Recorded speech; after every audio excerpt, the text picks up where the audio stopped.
Hello friends, आज हम पढ़ेंगे प्रेजेंट परफेक्ट में इंट्रोनेगेटिव। इसमें क्या होता है, प्रश्न भी आता है और नहीं भी आता है।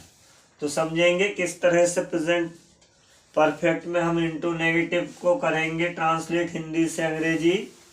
देखिए आप और सभी स्टूडेंट्स हमारे जो यहाँ बैठे हैं क्लास में, आप लोग भी लिखते जाना और समझते जाना। कहीं कोई दिक्कत हो पूछ लेना। अभी मेन हेडिंग डालेंगे प्रेजेंट परफेक्ट।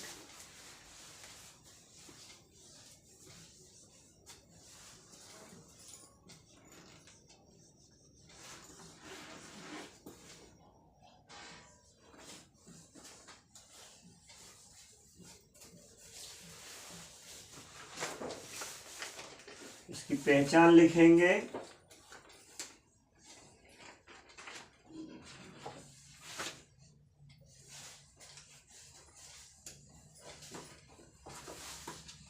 टेंस में क्या है, पहचान जरूरी है। पहचान आएगा तभी तो कर पाएंगे कौन से टेंस का है, वाक्य में क्या है क्या नहीं है। पहचान इसकी है, चुका है,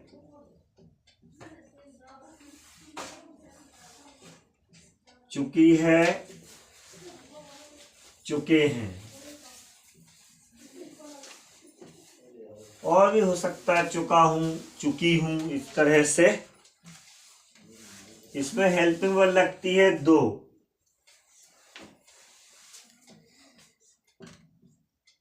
पहली हेल्पिंग वर्ब है हैज, जो लगेगी subject he, she, it, name के साथ।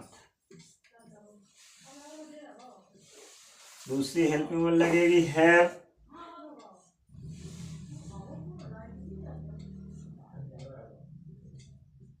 हैव लगेगी सब्जेक्ट आई, बी,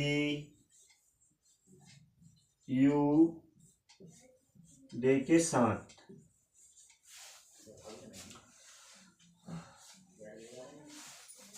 आज हम पढ़ने वाले हैं इंट्रोनेगेटिव।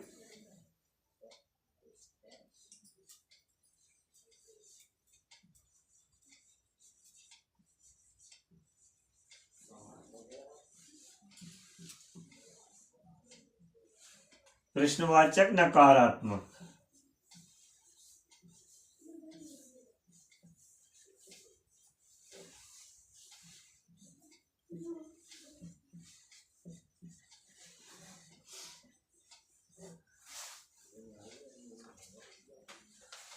इसका स्ट्रक्चर है,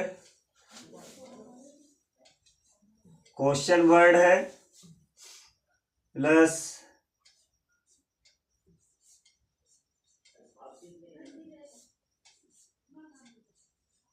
has oblique have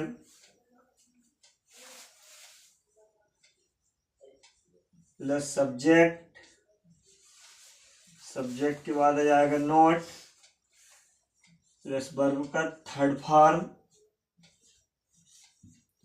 plus object plus pre of the sentence और आखिरी में क्वेश्चन मार्क। क्वेश्चन मार्क जरूरी है, पहचान आएगा कि प्रश्नवाचक वाक्य है।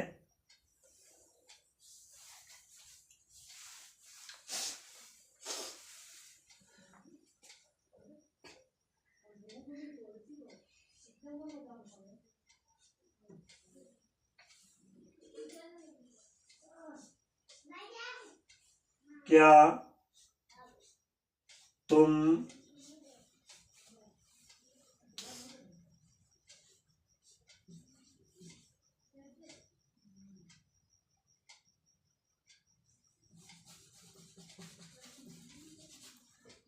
क्या तुम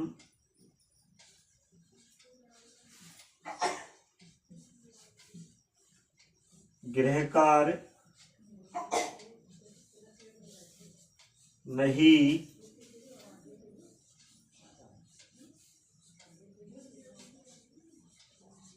कर चुके हो। हिंदी में लिखा है क्या तुम गृह कार्य नहीं कर चुके हो। यहाँ क्या भी आया है और नहीं भी आया है। शुरू में ही है क्या, नहीं भी है। वाक्य हो गया प्रश्नवाचक नकारात्मक, अंग्रेजी में कहेंगे इंट्रोनेगेटिव। अब इसको हम किस प्रकार करेंगे ट्रांसलेट, आपके सामने आप देखो। कक्षा 6वीं से 10वीं के बच्चों के लिए बहुत ही ज़्यादा इम्पोर्टेंट है। टेंस आना चाहिए सभी बच्चों को, काफ़ी मदद मिलती है अंग्रेजी में, है ना। अधिक नंबर लेने के लिए अगर आपका ट्रांसलेट सही हो जाए, जितने भी वाक्य दे करने को, तो आपको अतिरिक्त नंबर मिल जाते हैं। देखिए किस तरह से ट्रांसलेट करते हैं। जब भी शुरू में क्वेश्चन वर्ड में क्या आ जाए तो लिखते ही नहीं है क्या को। आंसर स्टार्ट होगा हेल्पिंग वर्ब से, तो माने यू, यू के साथ हेल्पिंग वर्ब हैव लगेगी, तो यहाँ हम आंसर हैव से स्टार्ट करेंगे, हैव। इसके बाद आ जाएगा सब्जेक्ट यू, यू के बाद लिखेंगे नॉट, नॉट के बाद लिखेंगे हम वर्ब का थर्ड फॉर्म। वर्ब हो रही यहाँ करने की, तो करने का थर्ड फॉर्म होता है डन, तो डन लिख देंगे। और गृह कार्य के लिए लिख देंगे हम होमवर्क।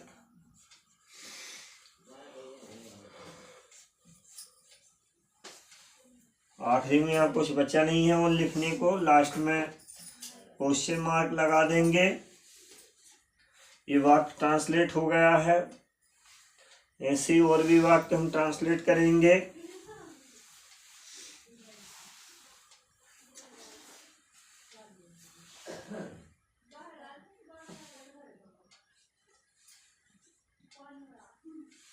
वो है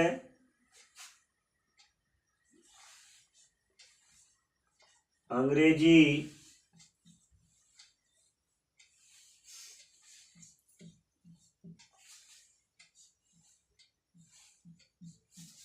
क्यों नहीं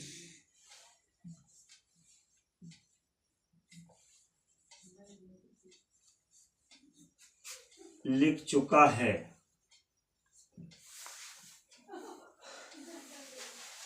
इसको देखें आप,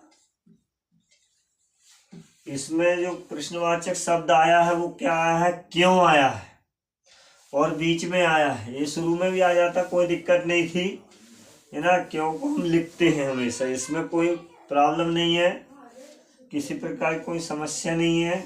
बस एक वाट जो है वो अगर हिंदी में क्या शुरू में जाए तो उसको नहीं लिखते हैं, बाकी बीच में होता तो वो भी लिखते हैं, या क्या बीच में है या शुरू में है। इससे क्यों से कोई दिक्कत नहीं है, बस क्या से था वो मैंने आपको बता दिया हूँ और आगे और भी बताऊंगा। यहाँ क्यों से समझेंगे, क्यों के लिए हम जो क्वेश्चन वर्ड है वो वाई है अंग्रेजी में, तो यहाँ लिख देंगे हम पहले वाई। इसके बाद में देखेंगे सब्जेक्ट क्या है, वह है अंग्रेजी क्यों नहीं लिख चुका है, वह है पुरुष के लिए ही के साथ में हेल्पिंग वर्ब आ जाएगी हैज, तो पहले हेल्पिंग वर्ब लिखना पड़ता है ना। इंट्रोगेटिव हुआ इंटो नेगेटिव में, तो हैज लिख दी। इसके बाद हम लिखेंगे सब्जेक्ट ही, सब्जेक्ट के बाद आ जाएगा not, why has he not. फिर इसके बाद में लिखेंगे वर्ब का थर्ड फॉर्म, वर्ब हो रही लिखने की, लिखने का थर्ड फॉर्म है रिटर्न।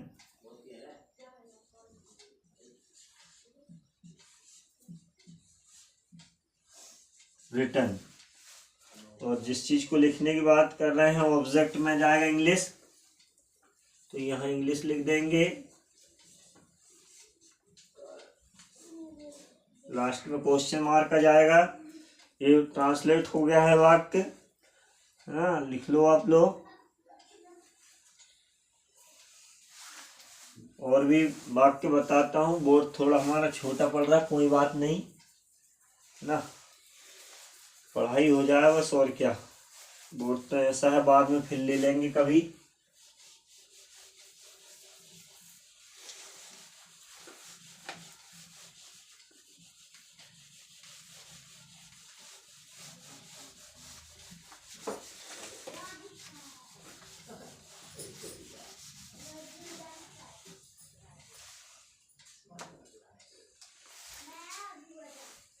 तीसरा वाक्य देखेंगे,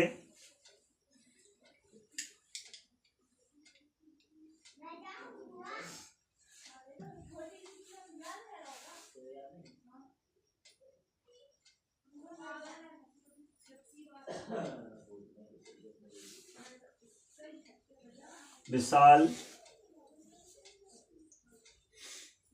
पत्र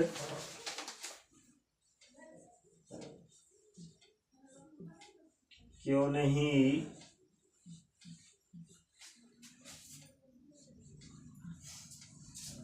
भेज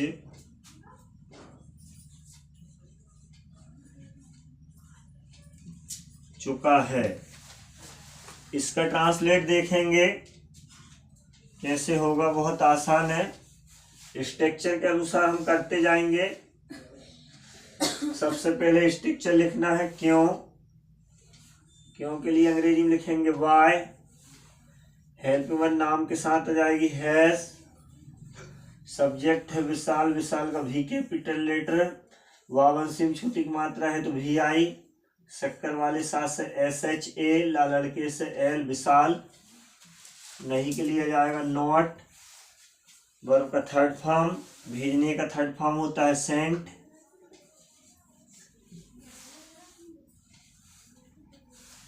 ऑब्जेक्ट आ जाएगा पत्र यानी लेटर।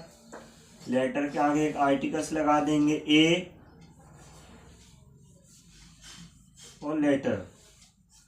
आखिरी में question mark. Why has Vishal not sent a letter. Vishal पत्र क्यों नहीं भेज चुका है। ये ट्रांसलेट हो गया। और भी वाक्य देखेंगे कैसे हम ट्रांसलेट करेंगे, देखते जाइए।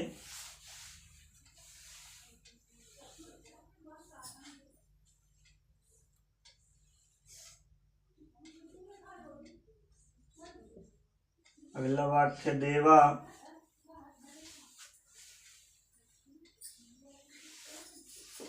बोर्ड छोटा पड़ रहा हमारा, इस वाक्य को भी हम हटा देते हैं, फिर आगे लिखेंगे, है ना। ये तो आपने लिख ही लिया है किस तरह से हमने ट्रांसलेट किया, है ना। और ऐसे वीडियो में देख के देख लेना। स्ट्रक्चर याद रखना, वैसे भी आप सब कर लोगे, कोई दिक्कत नहीं है, बस स्ट्रक्चर याद रखना है। 3 वाक्य हो गए अपने, है ना। ध्यान ही नहीं दे रहा हूँ, मैं भी भूल रहा हूँ कितने वाक्य हो गए। चौथा करना है ना। लिखेंगे, अगला लिखेंगे हम पवन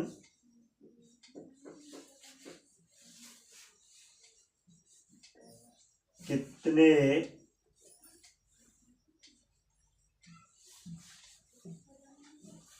रुपए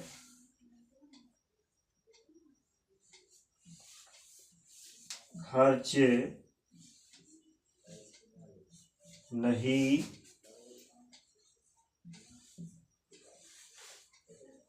कर चुका है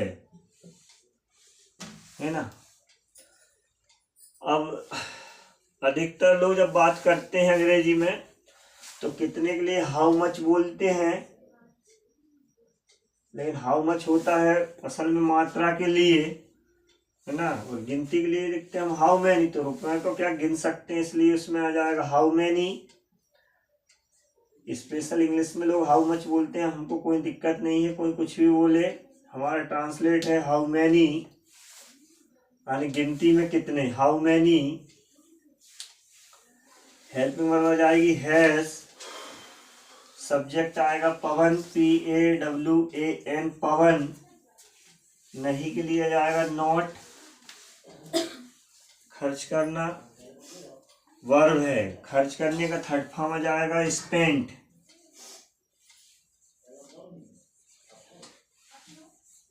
स्पेंट ऑब्जेक्ट है रुपए, रुपए के लिए मनी। और लास्ट में question mark. How many has Pavan not spent money. Pavan कितने रुपए खर्च नहीं कर चुका है। ये ट्रांसलेट हो गया है। और देखिएगा एक वाक्य और,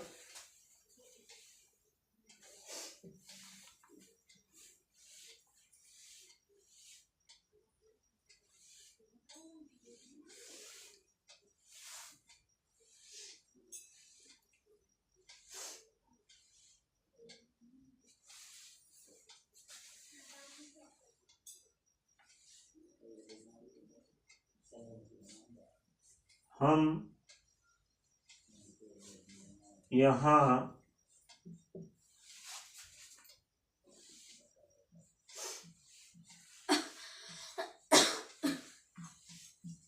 कब नहीं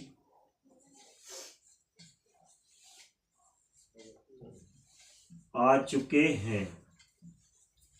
ठीक है, हम यहाँ कब नहीं आ चुके हैं, इसका ट्रांसलेट देखेंगे आप। सबसे पहले कब के लिए लिखेंगे अंग्रेजी में व्हेन, हम आने बी के साथ हेल्पिंग वर्ब आएगी हैव, तो हैव लिखेंगे। फिर सब्जेक्ट आ जाएगा वी, सब्जेक्ट के बाद आ जाएगा नॉट स्ट्रक्चर के अनुसार, व्हेन हैव बी नॉट, और वर्ब का थर्ड फॉर्म आ जाएगा आने का क्या होता है, कम केम कम, कम ही होता है थर्ड फॉर्म आने का, come. When have B not come, यहां की बात हो रही है तो यहां के लिए हियर।